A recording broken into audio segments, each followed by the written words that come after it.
चंपारण्यातील यशानंतर गांधीजींचा पुढचा टप्पा होता जन्मभूमी गुजरात, जिथे सुती कपड्यासाठी प्रसिद्ध अशा अहमदाबादमध्ये मिल कामगार आणि मिल मालकांमध्ये एक संघर्ष जन्म घेत होता.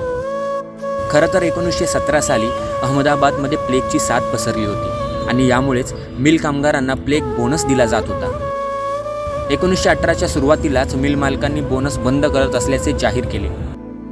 एकीकडे उदरनिर्वाहासाठी झुंजणाऱ्या कामगारांवर जीवघेण्या महामारीचे संकट आणि दुसरीकडे हा तुघलकी निर्णय.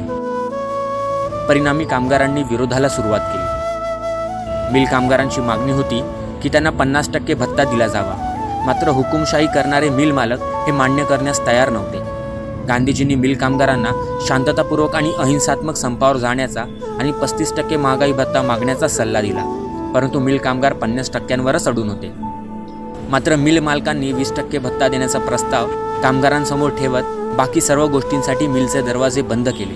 कामगारांची स्थिती इतकी खराब झाली की त्यांच्याकडे 2 वेळेचे खाण्याचे सुद्धा पैसे नव्हते. शेवटी गांधीजींनी कामगारांचा त्रास समजून घेण्यासाठी आणि त्यांचा आवाज बुलंद करण्यासाठी आमरण उपोषण करण्याचा निर्णय घेतला. हे गांधीजींचे भारतातील पहिलेच उपोषण होते. जनतेच्या ताकदीपुढे मोठ्या मोठ्या हुकुमशाही शक्तींना सुद्धा झुकावे लागते. अहमदाबादमध्ये हेच होत होते. अंततः मिल मालकांना झुकावेच लागले आणि कामगारांना 35% भत्ता देण्याची घोषणा करण्यात आली. 25 दिवस चाललेले हे आंदोलन विजयाने समाप्त झाले. हे गांधीजींचे भारतातील दुसरे यशस्वी आंदोलन होते. महामारीसारख्या संकटाचे शोषणाच्या संधीत बदलण्याची हुकुमशाही मानसिकता आधीपासूनच हवी आहे. मात्र गांधींसारख्या दृढनिश्चयी विचारांसमोर हुकुमशाही मानसिकतेला गुडघे टेकावेच लागतात.